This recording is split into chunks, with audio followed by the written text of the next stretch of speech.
चलो बच्चों, आज हम लोग रेसिड्यू के ऊपर एमसीक्यू क्वेश्चंस करने जा रहे हैं। ठीक है, तो ये रहा 5 question.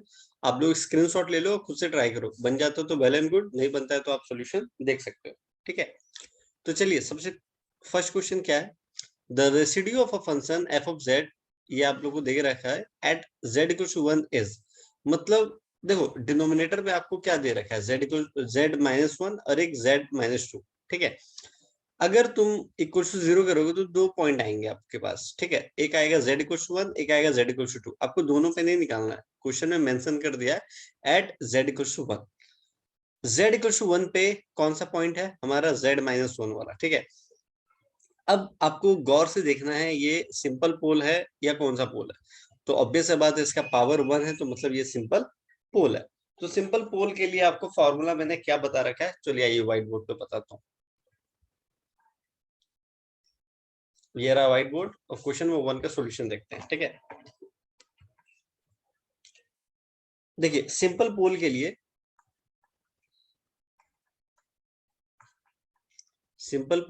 z equals to a ऐसा कुछ स्ट्रक्चर होगा।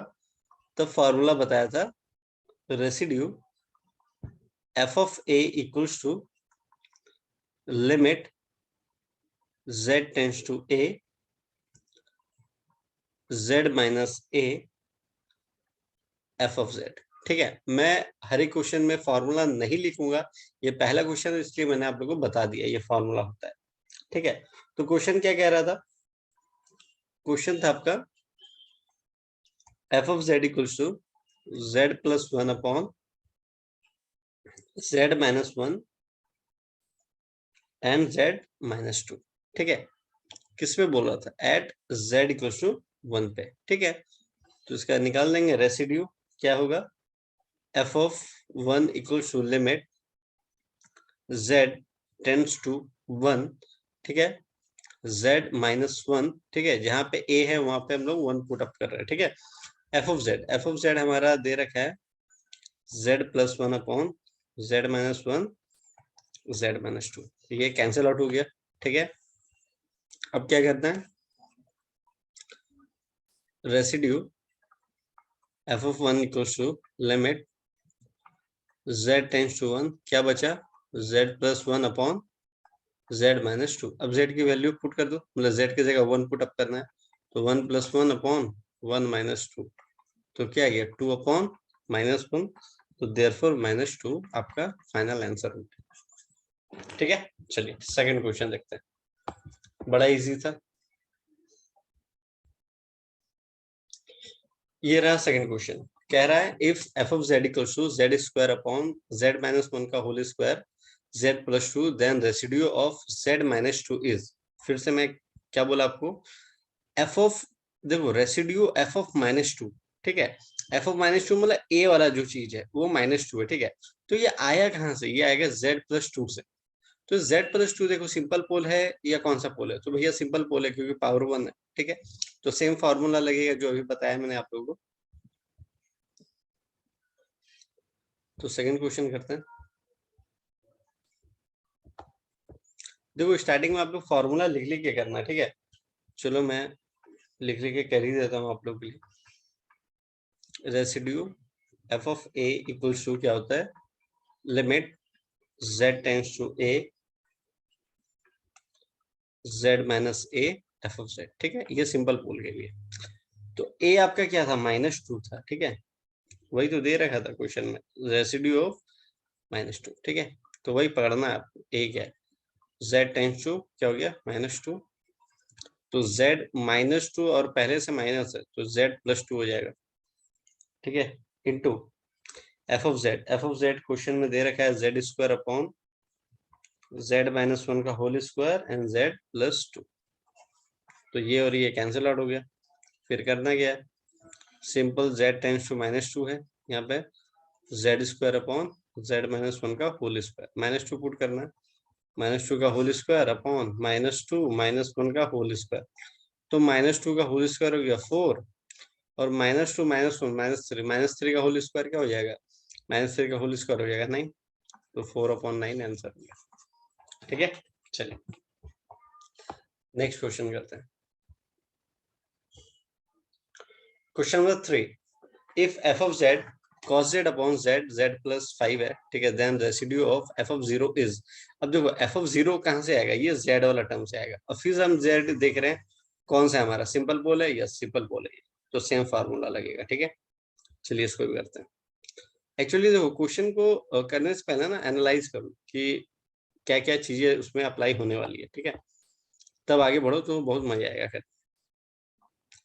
क्वेश्चन नंबर 3, तो सबसे पहले एफ ऑफ जेड क्या दे रखा है, लिखो यहाँ पे। एफ ऑफ जेड दे रखा है cos Z upon Z Z plus 5, ठीक है।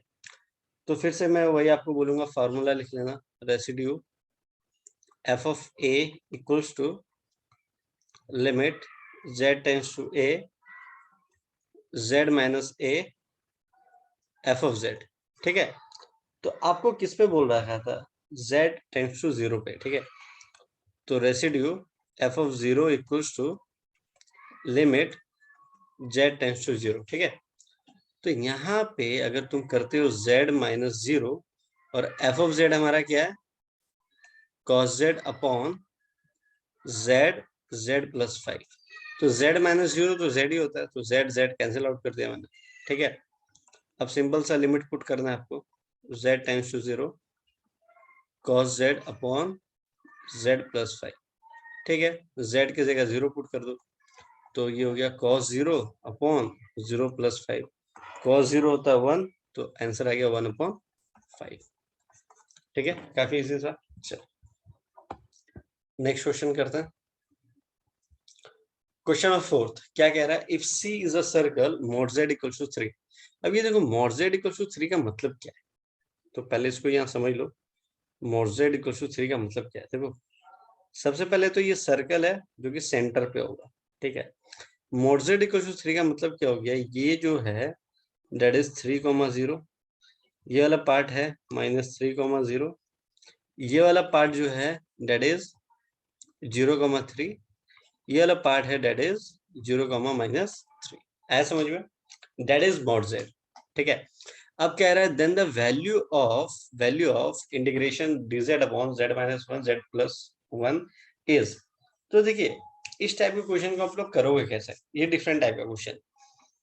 सबसे पहले आपको जो सर्कल दे रखा है और नीचे जो आपको ये दे रखा है ना, z -1 इक्वल टू 0 करो तो z की वैल्यू आ गई 1, z प्लस 1 इक्वल टू 0 करो तो z की वैल्यू आ गई -1।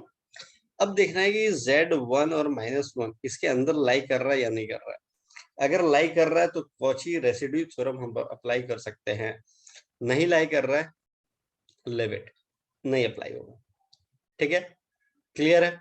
चलो उसके बाद व्हाइट बोर्ड पे कर लेते हैं, इतना सारा कुछ बता दिया मैंने, और दोनों अंदर लाई कर रहा है तो मतलब अप्लाई होगा। तो रेसिड्यू हमको एक बार z इक्वल टू 1 के लिए भी निकालना है, -1 के लिए भी निकालना है, ठीक है। क्यों निकालना है, क्योंकि हमको कॉची रेसिड्यू थ्योरम का जो फॉर्मूला है that is integration F of Z dz equal to होता है 2πi, और ये जो होता है सम ऑफ रेसिड्यू, इसलिए दोनों का रेसिड्यू निकालेंगे फिर सम ऑफ करेंगे यहाँ, ठीक है। चलो करते हैं इसको व्हाइट बोर्ड, ये रहा व्हाइट बोर्ड, ठीक है। नेक्स्ट स्लाइड करते हैं, क्वेश्चन नंबर 4। तो क्या बोला था अभी हमने, सर्कल ले लिया था, ठीक है, सर्कल के अंदर देखा लाई कर रहा है, कोई बात नहीं, तो लाई कर रहा है तो रेसिड्यू निकालते फटाफट। तो रेसिड्यू किस पे निकलेगा हमारा, एक बार z1 पे एक बार -1 पे, ठीक है। तो r1 लिखते हैं, लिमिट क्या लिखेंगे, z टेंस टू 1 पे, तो यहाँ पे क्या हो जाएगा z-1 अपॉन में z-1 और z+1, ये और ये हो गया कैंसिल आउट, तो limit z tends to 1 upon z+1, तो 1 पुट करोगे तो आ गया 1/2।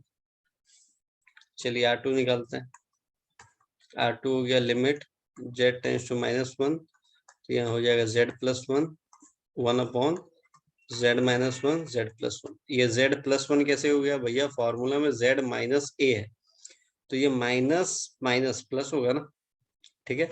a क्या है, ये तुम्हारा -1 है, समझ में आ रहा है, ठीक है। चलो प्लस वाला पार्ट कैंसिल आउट हो गया, -1 पुट करोगे तो 1/-1 तो आ गया -1/2। तो 2 रेसिड्यू हमको मिल गया। अब कॉची का फॉर्मूला अप्लाई कर सकते हैं हम लोग। कॉची रेसिड्यू थ्योरम क्या है? Integration F of Z dz equals to 2 pi I summation of residue, मतलब सम ऑफ रेसिड्यू। तो 2 pi I some of residue, पहला है मेरा 1/2, फिर दूसरा है -1/2। तो दोनों क्या हो जाएगा? कैंसिल आउट हो गए 0। तो आंसर हमारा क्या हो जाएगा? 0। ठीक है, गॉट इट। चलिए क्वेश्चन नंबर 5 करते हैं। क्वेश्चन नंबर 5 कह रहा है if C is a circle mod z equals to 1। फिर से मैं वही बोलूंगा कि फिर से सर्कल है, ठीक है। फिर आप लोग को देख लेना उसके अंदर लाई कर रहा है या नहीं कर रहा है, ठीक है। चलिए व्हाइट बोर्ड पे करके बताता हूँ। सेम क्वेश्चन है, एक बार प्रैक्टिस के लिए मैंने दे दिया सेम क्वेश्चन, ठीक है। देखिए क्वेश्चन नंबर 5, ये सर्कल है, मोड z 1 था ना, तो 1 का मतलब क्या हो गया? 1,0, ये क्या हो जाएगा? -1,0, ये क्या हो जाएगा? 0,1, ये क्या हो जाएगा? 0,-1। अब जो आपको एफ ऑफ जेड दे रखा है ना, F of Z equals to 3z + 4 upon z 2z + 1, ठीक है। अब यहाँ z इक्वल्स टू 0 करो तो z इक्वल्स टू 0 आ रहा है, एक में z इक्वल्स टू -1/2 आ रहा है। अब ये दोनों जो है ना इसके अंदर लाई करेगा, तो मतलब कॉची रेसिड्यू थ्योरम अप्लाई कर सकते हैं, ठीक है। तो R1 निकाल लेते हैं। R1 limit z tends to 0, ठीक है। तो z -0 करोगे इनटू एफ ऑफ जेड, क्या है मेरे पास? 3z + 4 upon z 2z + 1। z से z कैंसिल आउट हो गया, 0 पुट करोगे तो ये 0, ये 4 बचा, 0 पुट करोगे 1, तो R1 मेरा आ गया 4, ठीक है। चलिए R2 निकालते हैं। R2 हो गया लिमिट z टेंड्स टू -1/2, तो यहाँ पे z + 1/2 होगा, ठीक है, इनटू अब यहाँ पे 3z + 4 अपॉन z 2z + 1। अब जरा ध्यान से सुनना सर, हर एक बार क्या हो रहा था ना, एक टर्म कट जा रहा था। यहाँ सर कैसे कटेगा? कटेगा भाई, 2 कॉमन ले ले इससे बाहर।